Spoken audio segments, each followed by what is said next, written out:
The gospel teaches that Jesus is the only way to God. Many ways, many paths to what you call God. I don't believe in your version of God. Whatever we once were, we are no longer a Christian nation. Jesus is the only way to heaven. The Trinity Crusades radio program. We're all gonna ride.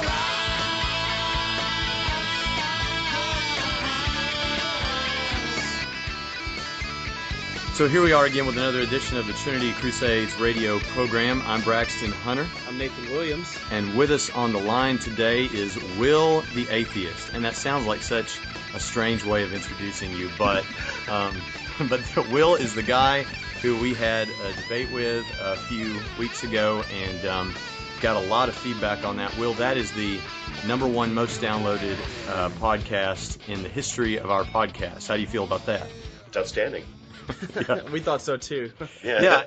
And I've been impressed by the fact that, Nathan, I don't know if you've heard this, but I've seen it on Happy Atheist Forum where Will's an admin, and I've heard it from various people who've talked to me about it. They loved that debate because, especially people who've listened to debates before, because it was such a civil debate. Yeah, and that's what I enjoyed about listening it too. I got the recap. Will, it was very civil and enjoyable to listen to. So I appreciate that. It was easy to listen to there. Well, I'm glad you liked it. Yeah, so, all right, well, so what we're doing today, this is not a debate today. If you're trying to look for the debate that we had, you need to look a few podcasts back. Go on the Trinity, trinityradio.podomatic.com Podomatic. or iTunes or braxtonhunter.com, and you can find it there. What we're doing today is, I don't know how you feel, Nathan, but I run into a lot of people in church who, if they're even familiar, and it is so sad to say this, but even if they're not even familiar with what atheism is, in a very generic sense, if they do know what it is, they have these caricatures in their mind, these stereotypes about, that these are people with fangs and that go around sucking the blood of children. And this is horribly untrue. Yeah, it is untrue. So you don't suck the blood of children, do you, Will? No, I stopped, definitely. Yeah. So what we want to do is let you meet Will, who is a very nice guy, as many atheists are, and we are going to just pose some questions that you have asked, and let Will just answer. Now, you may notice that, like we had the debate before, we challenged each other on almost everything. Well, on this show, I'm not going to challenge Will too much. We just want to get an understanding of what an atheist, and I know that Will is not representative of all atheists, but what they think about things, and so that we can understand their worldview better, so that if you debate with an atheist or try and witness to an atheist, you can have the right knowledge of what they believe, so you're not kind of swinging at the wind. So, and of course, we're open-minded here. We want to get at the truth, and so we're happy to have our beliefs challenged. And so, some people have asked me, Will, if I consider you a friend, and I would say, if nothing else, a friendly adversary. How's that? I like that a lot, yeah. All right, so we'll just jump in here, and I want to say we're all looking forward to the end of the show where you have a massive conversion experience and accept Jesus Christ and reject atheism. So we're looking forward to that. That's right, yeah. So we can jump right into the questions, Will. And these, like we said, like Braxton pointed out, are from some of our listeners. The first question is, how certain are you that you're correct in what you believe? Okay. I would say the level of certainty is high, but it's not total. Okay. And the best way, I think, to describe it to a Christian would be Zeus, the father of the ancient Greek gods.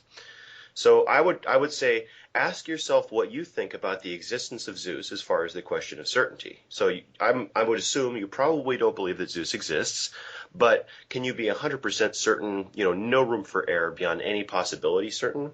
And I think you'll discover that you can't be 100% certain.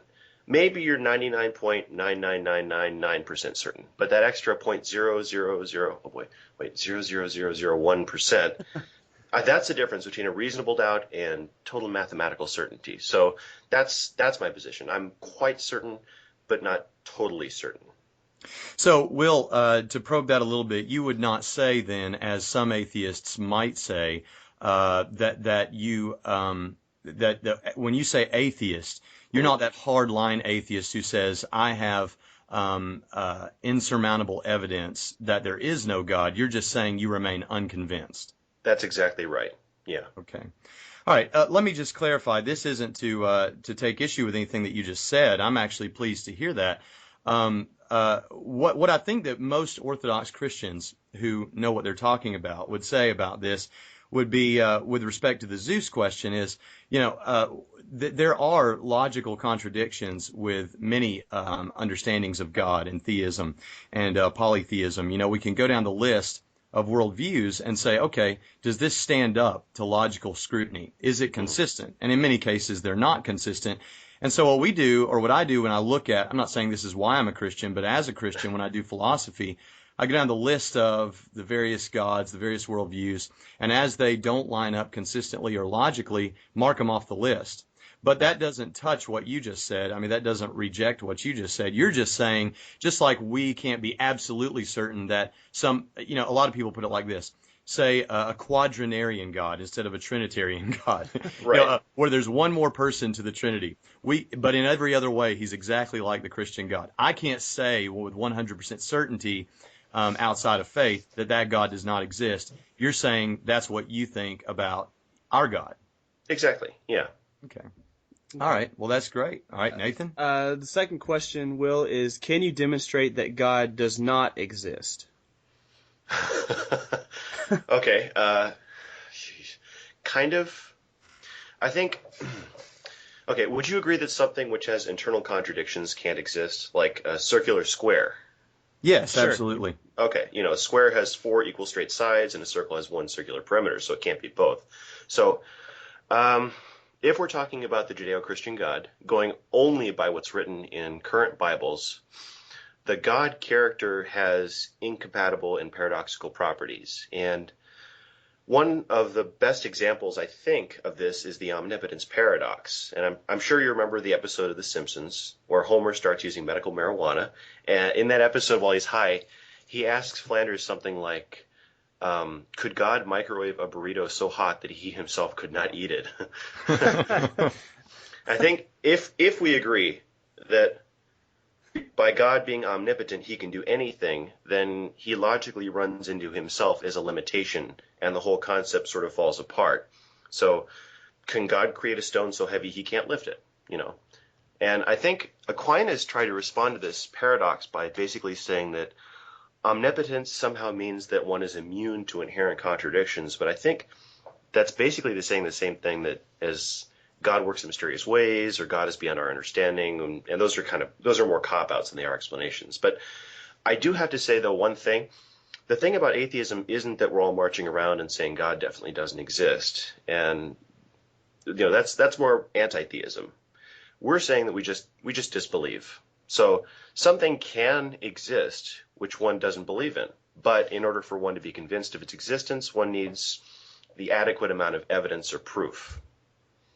So, judging from your answer to the first question, you admitted, well, I'm not saying that I can prove that God doesn't exist. Right. I just remain unconvinced. You're saying, I think what you're saying then is there are certain atheist arguments for the non-existence of God that you would say do lower the probability of God's existence for you. Precisely. But you're still saying it's not a clinching thing where we can say, No. aha, we have absolute evidence. Yeah. Okay. The only thing that I can think of to say in response to that is, and I love the burrito thing. I'll tell you, I occasionally teach a class at Trinity College and Seminary on Christian apologetics, and when we come to incoherence arguments like that, we always use can God make a rock so big he can't pick it up? Right. And I have to say I like the burrito one, and I'm going to start using it from now on. That is a good one. But the only thing I can say in response to that is my understanding of Christianity, and I think I can safely say Orthodox Christianity, has not maintained, when we say omnipotence or omniscience or something like that, all the omnis, or at least 2/3 of them, we don't mean to say that God can do anything. What we mean to say is God can do anything that is not logically impossible to be done. So, for example, any Christian, no matter what they think about this, would say it's not possible that God could make it such that he himself never existed. They would at least maintain that much. And I would say anything that violates the law of non-contradiction. Of course, God can't create a square circle. God can't create a married bachelor, for example, because by definition, these things are incompatible. So we would just simply say that anything that is logically possible, and in terms of omniscience, God knows all propositional truth.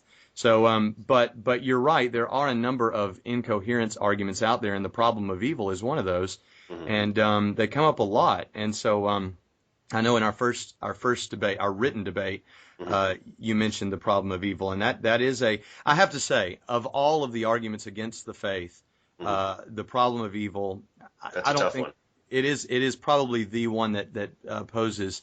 And I don't know if you've been following the controversy with Rob Bell. Do you know what I'm talking about? Yeah, I think so. Rob Bell, the evangelical, claimed to be evangelical emergent church guy, who came out now saying that basically nobody really is going to be in hell. Hell is another one of these tricky ones. And so I will admit, I think there are answers to these, and we've talked about it on the show, Nathan and I have.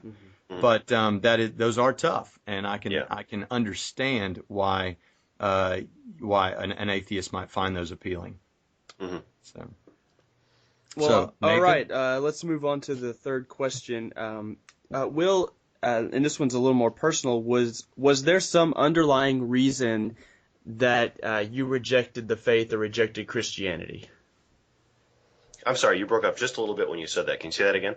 Sure, yeah. Is there some underlying reason that you have rejected Christianity or don't believe in God? Oh boy, how can I put this? If you could pin it on one reason, Okay. I'm going to go ahead and tell you my deconversion story really quick, because I think that'll help me explain it. Okay. I was born into a Christian home, and I was exposed to only Christians really my entire life. So I think I was similar to Braxton in that I was heavily involved in evangelism and studying the Bible and living my life according to the teachings of Jesus Christ. So my freshman year in high school, I was in honors biology, and the topic moved to evolution. And I was aware of evolution, and I basically understood the concept, but a lot of it didn't fit with my biblical understanding of the origin of and development of life. So, oh man, looking back on this, my biology teacher must have been a saint.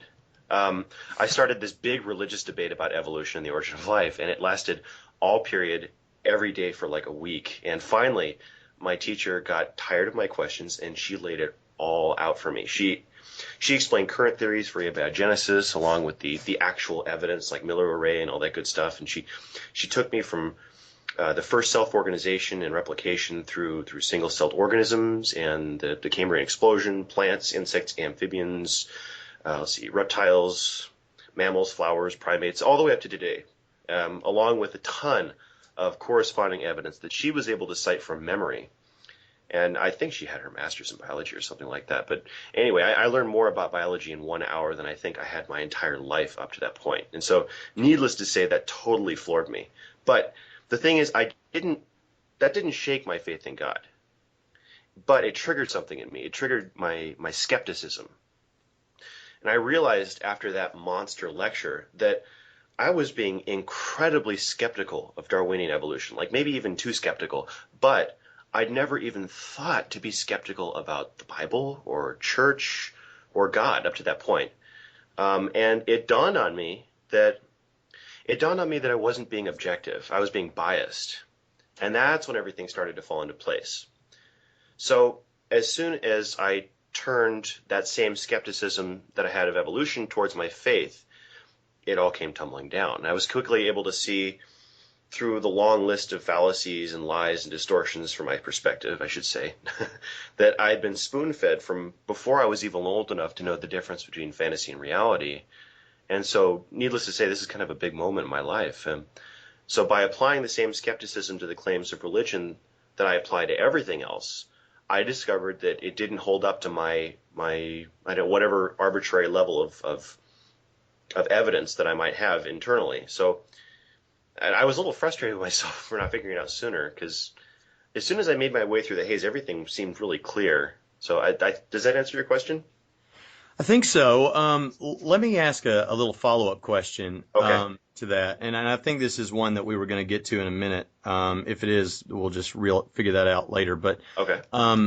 Did you ever at any point have skepticism with respect to your skepticism? I mean, that's kind of a bumper sticker way of putting it, but I mean, was there ever a point, maybe later on after you kind of built a foundation in your atheism and kind of were along in understanding, the arguments and everything, was there ever a point where you said, you know what, just like I was questioning my faith and the doctrines of my faith, shouldn't I apply that same reasoning to my atheism? Has that ever come up? That's interesting. I would say it's difficult to doubt a doubt. I mean, when one's being skeptical about something, they're being skeptical. One can't be skeptical about one's skepticism. You're either convinced or you're unconvinced. So basically, right now, as I am, and as I have been since that point, I'm waiting to be convinced. Now, you, Braxton, and others have given me plenty of information to sort of intellectually digest. And I suppose when I consider your information and I study it and I determine its authenticity and its logic, and then I objectively make a determination about it, I'm testing my doubt. But testing doubt isn't really the same thing as doubting doubt. It's just being honest about the doubt. Does that make any sense? Yeah, I think so. And that kind of may touch on something else. So do you see your atheism? Because obviously the atheism or the rejection of your Christian upbringing is going to have undeniable implications for your life. Now, yes. I'm not saying once again that you're sucking the blood of babies. I'm saying it is going to if nothing else, you're not going to church on Sunday, right? So I mean, no, not very often, no. Yeah, so I mean, it's going to have implications. So I guess the way I view it, and I think the way a lot of people do, is Christianity is a worldview. Atheism is a worldview that makes positive statements about reality, even if its main engine, so to speak, is a lack of belief in God. And so I would say, I guess what I'm asking is, at any point in looking at your newly found worldview and all its implications, have you ever sat back and thought, you know what, maybe I jumped too quick, or maybe I'm wrong, or and in that sense, I mean, doubt your view of atheism. It's like the doubt that you had when you mentioned in your story, in biology class. Then that created skepticism towards Christianity. Do you ever have that same skepticism towards atheism? Well, I don't know if it's precisely the same, because Christianity is a long series of positive claims about things, a really long series of positive claims about things, whereas atheism is just one, and I'm not even sure if you can necessarily say that it's positive. It's more about, null hypothesis, I think is the name for it. Okay. It's basically, it's a point before being convinced. So the only reason this is kind of funny for me is that I was raised Christian. So I never really I didn't have the opportunity when I was like 2, 3, 4, 5, 6, 7, 8 to really get convinced of this, because I had grown up in it, Right. So it's hard to understand from my perspective that I'm unconvinced. It seems like I went from one positive proclamation about the universe to another, but really what happened was I became unconvinced. And so atheism, you can call it a worldview, and I think that's fair, but I don't know that it's the same classification of worldview as theism might be, because atheism is not making a big positive claim necessarily. Some atheists are. Some atheists would say there is no God, but I don't say that. So right. The only claim that I'm making is, the only thing that I'm saying basically is, I haven't yet been convinced. And saying you're not convinced isn't a positive claim. It's just describing my way of being, I suppose, or my attitude. Okay. All right. Well, that's fair, and I appreciate that. So, Nathan? Well, let me ask this. What, with all that we've said so far, what would it take to for you to be convinced that Christianity is real, that there is a God? What would it take to convince me of the existence of a supernatural creator who created the everything and just for us, and who commands angels, and who sent his son / himself to die and rise from the dead thousands of years ago so that he can have the choice to live in eternal bliss and all that, the whole shebang, basically? Well, let's break it down a little bit, because this is something that I think I like to always bring out. Okay. You know, Christian doctrine, like you said a minute ago, there are a list of positive affirmations, and that's just in what's orthodox. Then you get out to these other branches of Christianity, and you have a whole new set of lists and sets of lists and all. Yeah. So I would just say, what would it take to convince you of two simple propositions? Okay. Either separately or together, that God exists and that Jesus was raised by God from the dead. Okay. Well, I would say, with all due respect, it would take quite a lot. I found that extraordinary claims require extraordinary evidence, which I'm sure you've heard before. And in my opinion, there is no more extraordinary a claim than God or gods. And I think it really boils down to that point. You know, the level of evidence necessary to prove something that huge and powerful and complex it's almost unimaginable. So let's say that one day I'm having a debate with Braxton about something, and right in the middle of the conversation, the clouds part and a booming voice comes down asking me to believe in God. So my response is, like Thomas in the Bible, convince me. So in response, the sun turns blue, and then the oceans turn to blood, and the earth stops revolving around the sun, or whatever. So let me ask you this. Does this prove conclusively that it's God? I'm not sure quite. I think I know what you're getting at, but I'm not sure how to respond to that, because I don't know if such evidence was ever intended. We could say it's rhetorical. So my answer to that would be no, and here's why.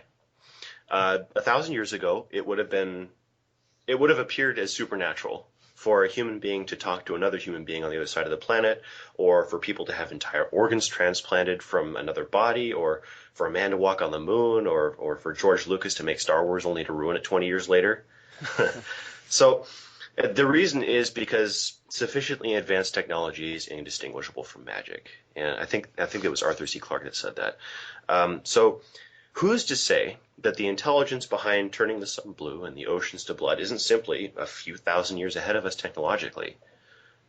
So you're probably thinking that this is no more or less complex than God, but I have to disagree with that, because an alien civilization with advanced technology can exist easily without any supernatural forces at work. You know, that alien species might be the result of the same Darwinian evolution that led humans to our present form, only they evolved in a different world and they reached their technologically advanced phase sooner than we did. So an alien would be a simpler and more plausible explanation as to why the sun turned blue and the oceans turned to blood than, I don't want to say magic, but let's say the supernatural. So I think it would take a lot to convince me. And it may not even be possible if I'm being perfectly honest, because how could one determine godhood objectively? You know, I can't think of any way to accurately test something like that. It's so big and beyond, you know. So yeah, let me respond to that a little bit. You know, and once again, you've got to sympathize with my side of the table, Will, because I'm wanting to just, you know, debate with you like we did before. I know. And yet here I am trying to say, hey everybody, I want you to hear what this atheist has to say without me ripping his guts out, you know. So not that I'm capable of such a thing any more than you're capable of drinking the blood of children, but right. But you know, two things about that. One, you're right. I've heard, you know, Carl Sagan used to say that a lot. Extraordinary claims require extraordinary evidence, and I think that in a general sense, that seems on the surface to be true. Yet it's not always the true. It's not always true. I mean, you know, where that normally comes up is when we talk about the resurrection, for example. You know, this is an extraordinary claim. A man dies. He's dead for 3 days. He rises from the dead. This is crazy. And the way that I would respond to that is, and they would say, you know, it requires extraordinary evidence because it's an extraordinary claim. My response to that would be, Well, it doesn't take extraordinary evidence to establish that a person was alive and then dead, and then it doesn't take extraordinary evidence to demonstrate that someone is now alive again who was dead. Yet when you take it as a cluster concept and call it the resurrection, now it's subject to this. It takes extraordinary claims. But I just think if you break it down to its individual parts, I don't think it does. And of course, the biggest, the most unbelievable claim is that the universe began to exist. And of course, that was the subject of our one of the subjects of our last debate. And Right. yet, no matter how you think that happened, unless you go with the cyclical model like you talked about as a as a hypothesis, no matter how you think that happened, that the universe began to exist, this is an unbelievable claim. That a one-time event that is not repeatable or testable in that same way. And I understand what we're trying to do at CERN, but as of yet is untestable. So that would be my response. But I get your side of the table. I mean, I want to write a book one day, Why Christianity Isn't Weird, because I do know I can see how for an outside observer, or even for someone who has been raised in the faith and just maybe hasn't studied the proofs as much, it might seem very strange. I get that. And so I think that's something that we can sympathize with you about. Okay. Sure. Yeah, definitely. Just a couple more questions, Will, and this one, if you were, let's just think about it. If this were to be played out this way, God is real, and you end up in heaven with God after you've died. Is there anything that you would say to God? And if so, what would that be? That's a tough one. I might ask him if the words and actions of his believers are accurate in the representation of who he is and what he wants. So I'd ask him who got it right and who got it wrong, because I think I'd be curious about that.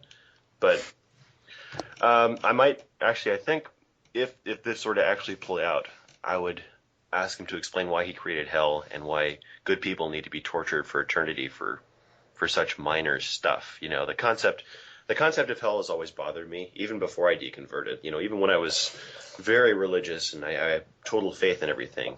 The idea that a merciful God could allow such a place, well, he doesn't just allow the place to exist, he created it. And it's troubling. Someone once pointed out to me that if certain Christians are right, then 6 million Jews who died during the Holocaust are burning in hell for all of eternity. And if the Christian God exists, I think that would be something I'd want him to answer for. Right. Yeah, you're raising a very important. This is what I meant a while ago when I said, this is something that ought to give Christians pause.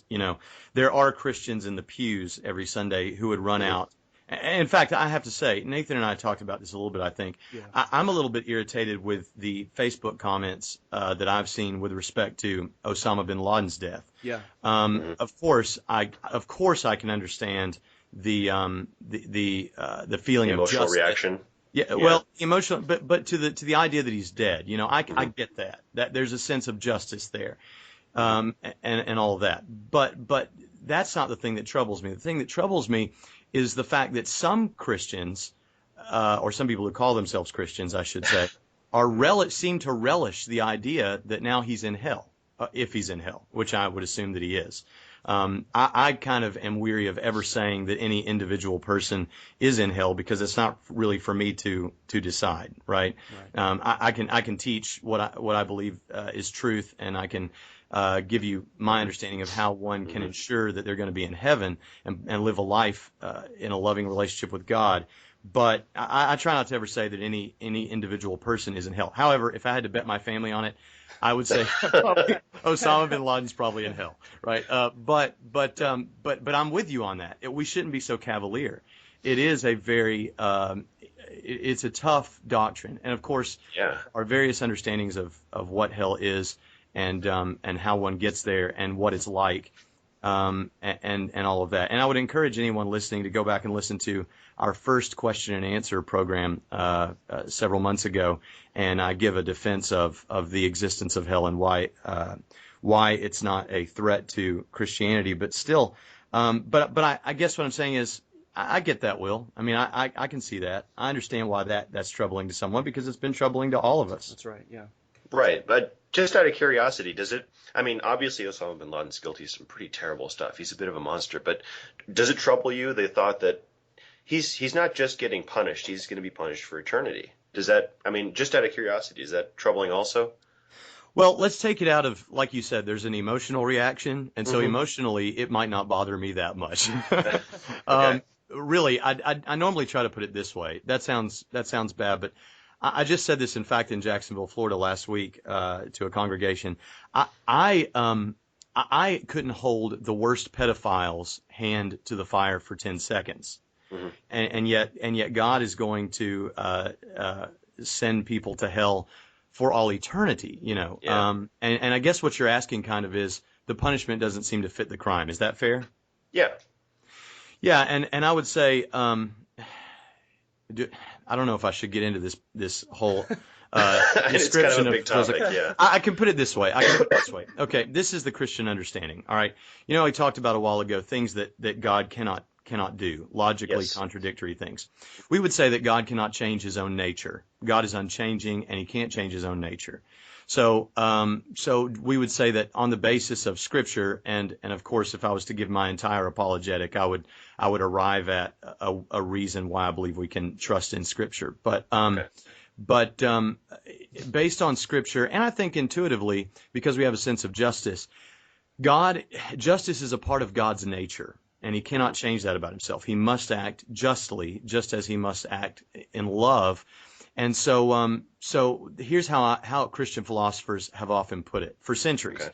Okay. If I go out and strangle my neighbor's cat because it's whining at my window all night, and I wouldn't do that, okay? I don't normally go around strangling cats. But if I did, let's just say I did, then there would probably be some kind of punishment for that or penalty. I don't know if I'd have to pay a fine or spend the night in jail, or I don't know what. I don't do it, so I don't know. Okay, Right. but there'd be some penalty. All right. Now, what if I didn't go strangle my neighbor's cat, but I went and strangled my neighbor? Right. Okay. Now there's a bigger punishment because despite what animal rights people have to say about it, we put a higher value as a society as a whole on human life than we do any animal life.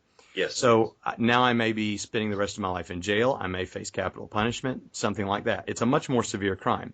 Yes. And we kind of get that. That's acting justly. And we could debate capital punishment, but we have this understanding of justice.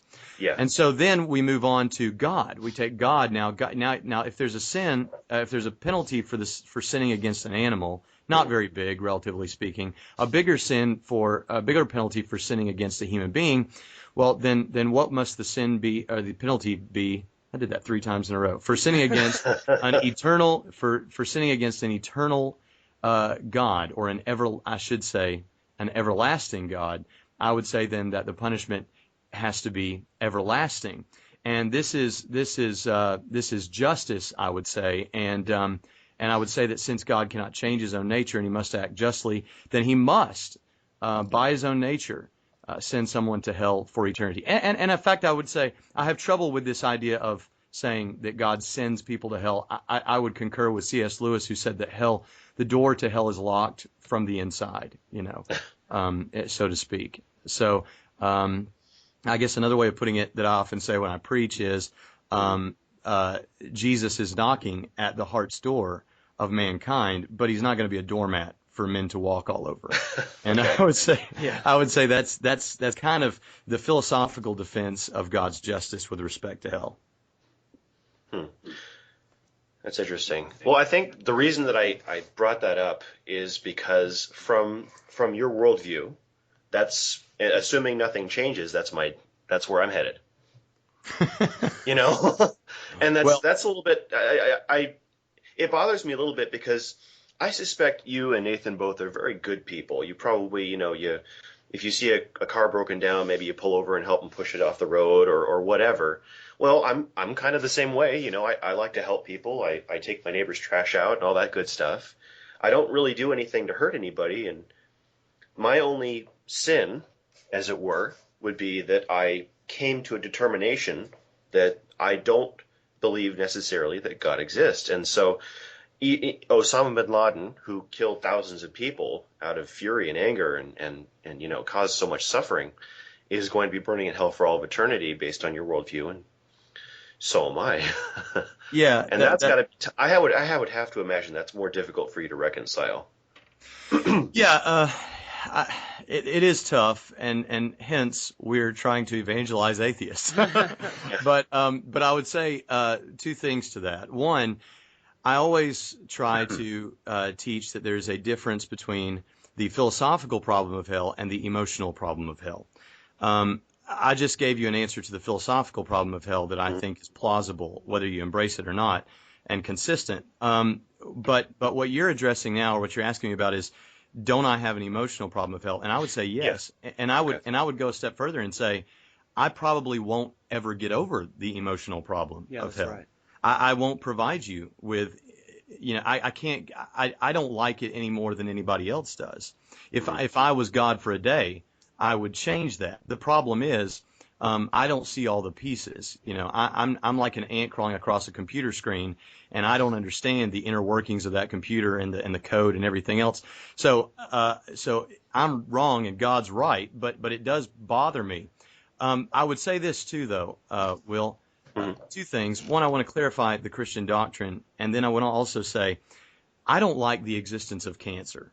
Okay, I don't like that cancer exists. I have, as you have no doubt, known people who have suffered and horribly with cancer, and so I don't like that. But my not liking it, or even if I chose not to believe in it, my choosing not to believe in it would make cancer no less a reality, and it wouldn't even safeguard me from the danger of cancer. So I would say, and I don't think you're doing this necessarily, but for anyone listening, choosing not to believe in something because you don't like the way it sounds or something doesn't make it any less a reality. And I know you're not doing that. Yeah. But that would be my answer. I would say the Christian, to clarify the Christian doctrine, I would say this: the way that I understand things, and the way Orthodox Christianity has always understood it, is not that good people go to heaven and bad people go to hell. I'm sure you heard this growing up in your Christian background. No, not really. No, it was all faith. My dad's a pastor, so I got a very, very specific lessons from the Bible.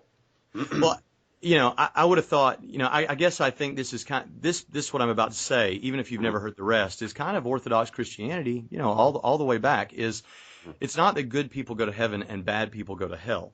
It's whether or not you go to heaven or hell has to do with whether or not you have a relationship with God through Jesus. And the way to do that now after the fall is through Jesus Christ.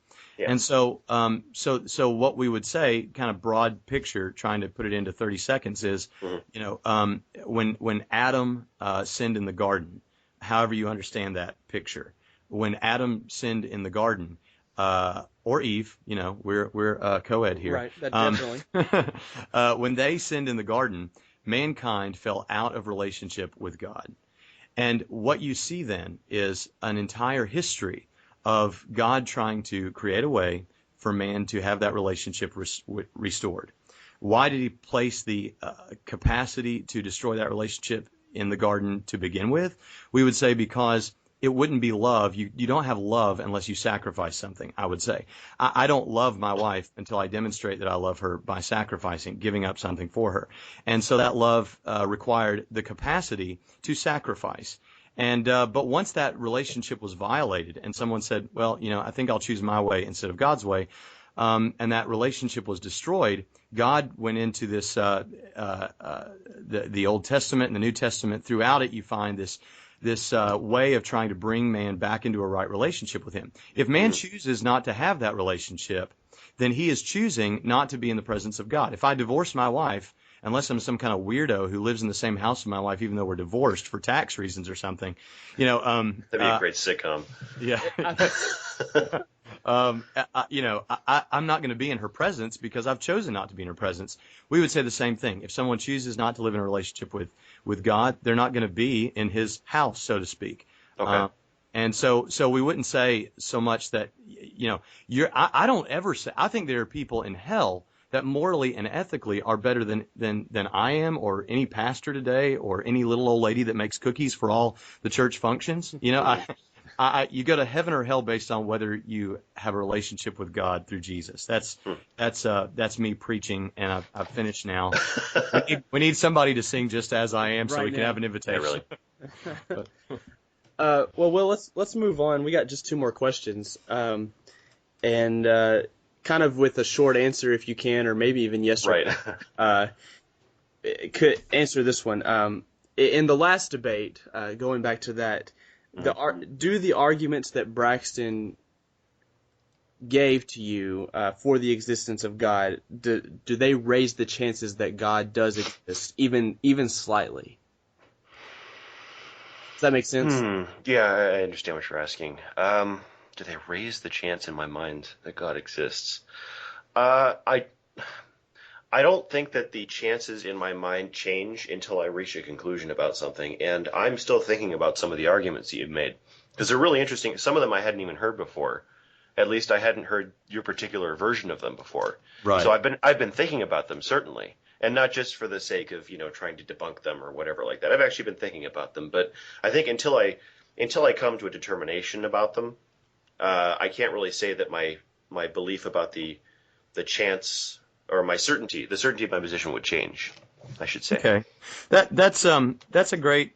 I'm glad to hear you say, because there's people on both sides of the debate that make this mistake of, when they hear an argument, just saying, all right, how can I debunk this, right?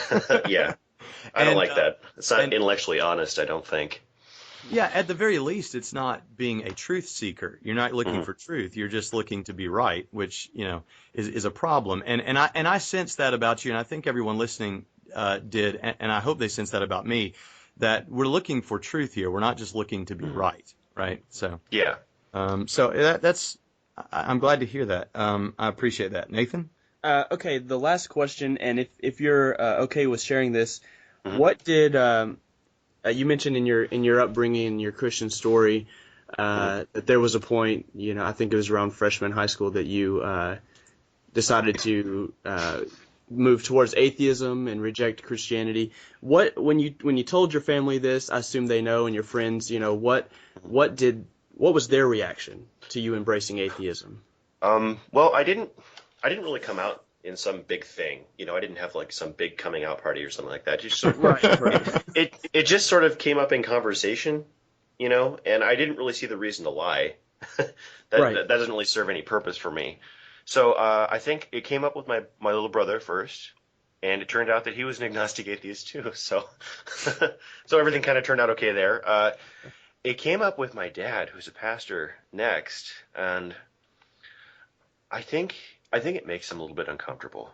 But he's a really understanding person, and I think, despite the fact that this puts him in a really awkward position, he accepts me for who I am. And I think he understands, because we had a big long talk about it at one dinner with my stepmom and my stepbrother, and it was just basically a Q&A session like this.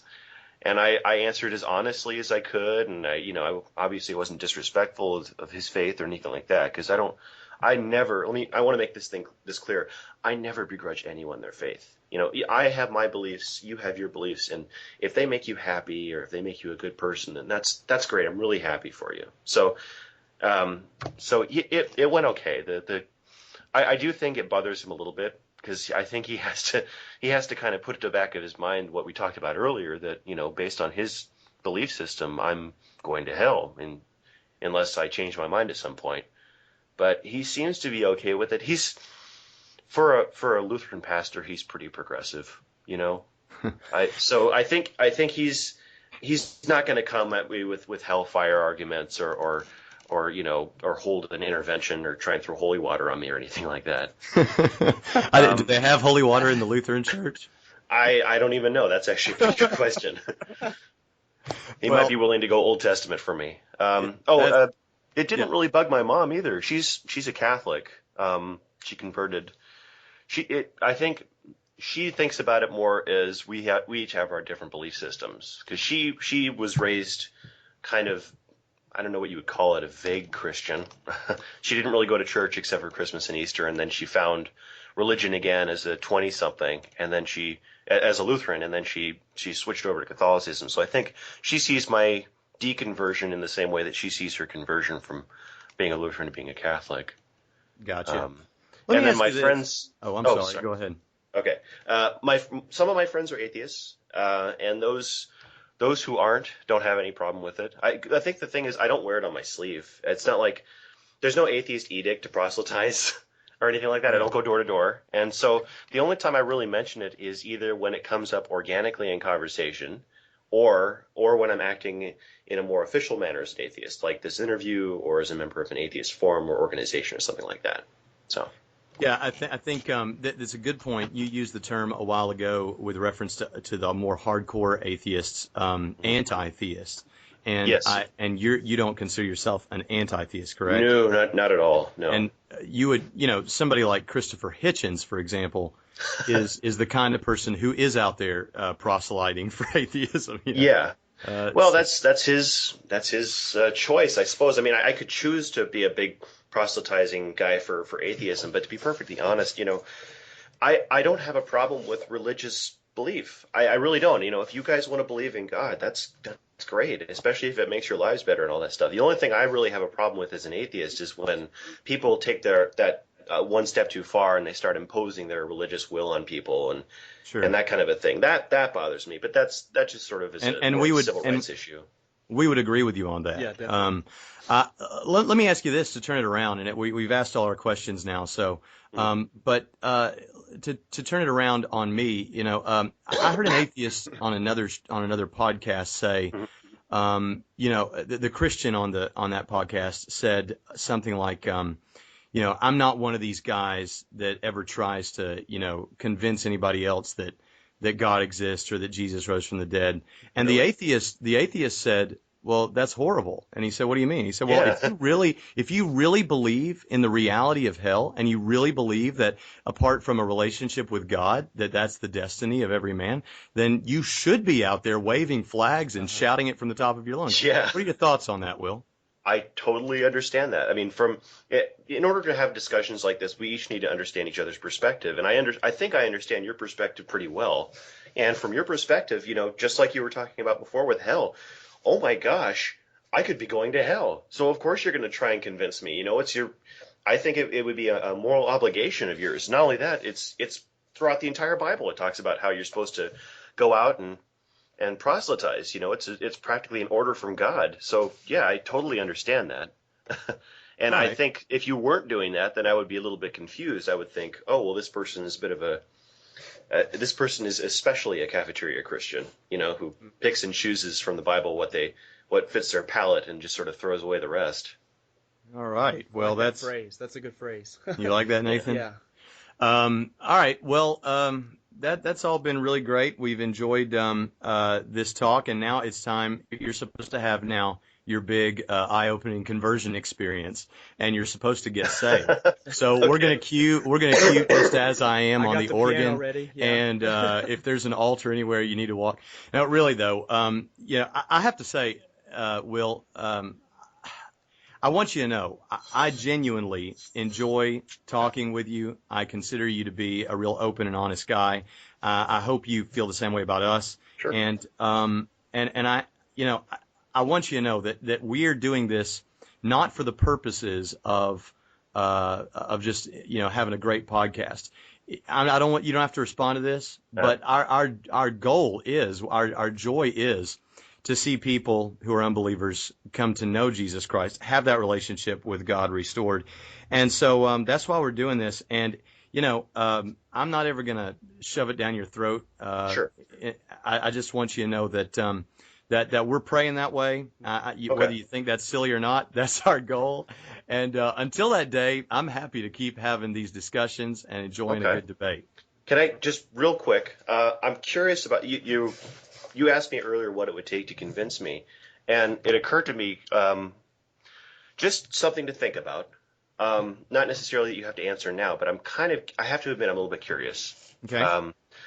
What would it take to convince? You don't have to answer this now. You could take this as something just to think about later. What would it take to convince you, I suppose, of my position?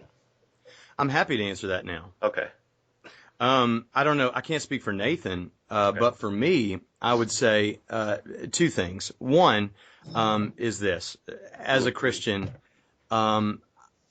it's kind of like this is the answer you're not going to like. Okay, so don't hang up on me. Just wait until I get to the second answer. Okay. Okay. The first answer is now we've had these conversations, I know that you exist, right? I know that Will exists. Or since I want to use, let's take Nathan, for example. I'm sitting next to Nathan. You could be a highly advanced computer program. Nathan sits here, and I see Nathan. I've talked to Nathan. I know that Nathan exists.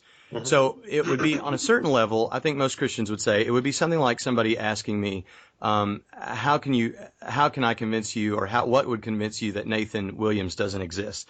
And, it'd be really tough. I mean, I'm not saying it couldn't be done, but it'd be really tough from that perspective. That's the faith answer. That's the answer that you might have heard if you had asked that question growing up as a child in church. I've heard that one a lot. Right. Okay. Absolutely nothing can convince me argument. Right. And even there, Will, I wouldn't say nothing. I mean, I could be having a delusion, and there's no Nathan Williams. Sorry, Nathan. But the other answer, the philosophical answer that I think holds water is, if you were to, and you mentioned some of the incoherence arguments before. People always say, well, you can't prove that God does not exist because you'd be proving a negative, and you can't prove a negative. I disagree with that statement. I think you can prove that God does not exist if you were successful in the argument. You could prove it. I don't think you'll prove it because I think He does exist. But I think that if you could demonstrate that there was something logically contradictory in the nature of God, then I think I would have to reject Christian theism. However, I don't see that as being the case. But I meant to mention that or I was hoping, I guess I should say, that it would come up in our debate, because I wanted to say, I wanted to mention that my views are falsifiable that way.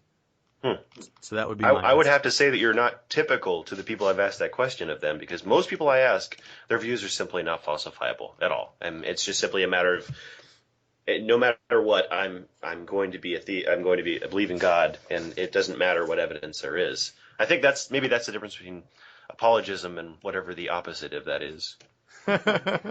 Well, I get, and I'm probably going to get listener email and Facebook posts saying, Braxton, how can you say that you could ever be convinced that God doesn't exist?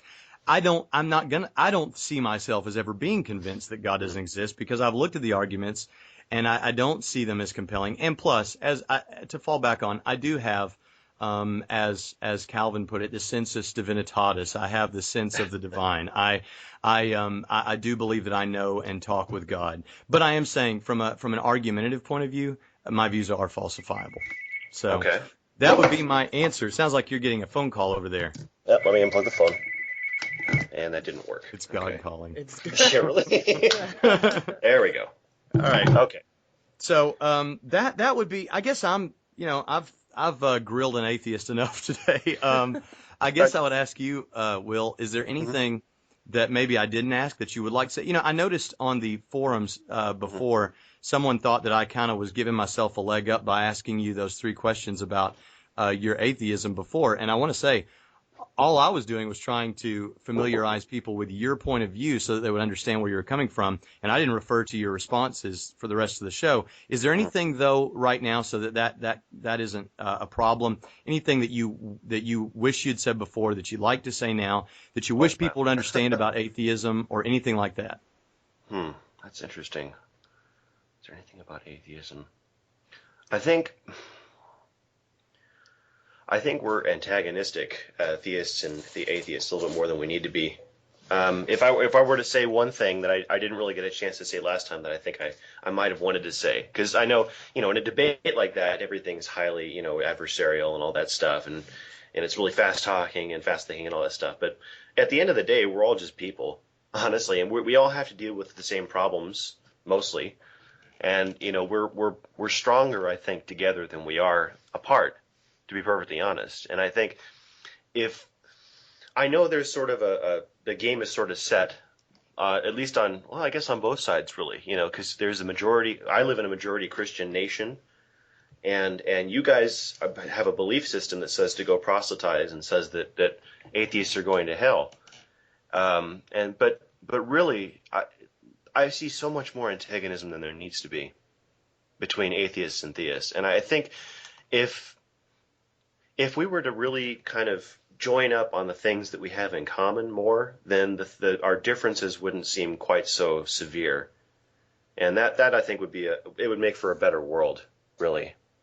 Well, I certainly agree, Will, that I wish more discussions between Christians and atheists were like, and maybe ours aren't even what you're looking for, but like this, where we're bringing our cards to the table and saying, let's just talk about it, and like we say, before we started this podcast today, for the listeners, I think that you and I have a lot in common. We like similar music. You have a passion for music. I do too. We obviously enjoy philosophy and logic and science. And I really feel like, and I'm not trying to just create warm and fuzzies, I really feel like that you and I could hang out and have a good time. Sure. And so I can agree. When you say antagonistic, if you mean these angry sort of adversarial discussions, I'm with you on that 100%. I wish, one of my friends who's also a Christian apologist, Andy, said after our discussion, he listened to it and he said, our debate, he said that is how all of these debates need to be, and I saw some people say that on your forum. So maybe this podcast and our debate and future shows that we might do together may be the road to paving the way for that. Well, there we go. Yeah. All right, Will. Well, I've enjoyed having you on the program, and we'll be thinking about you, and maybe in the future we'll do some more shows together. Sounds great. Thanks for having me.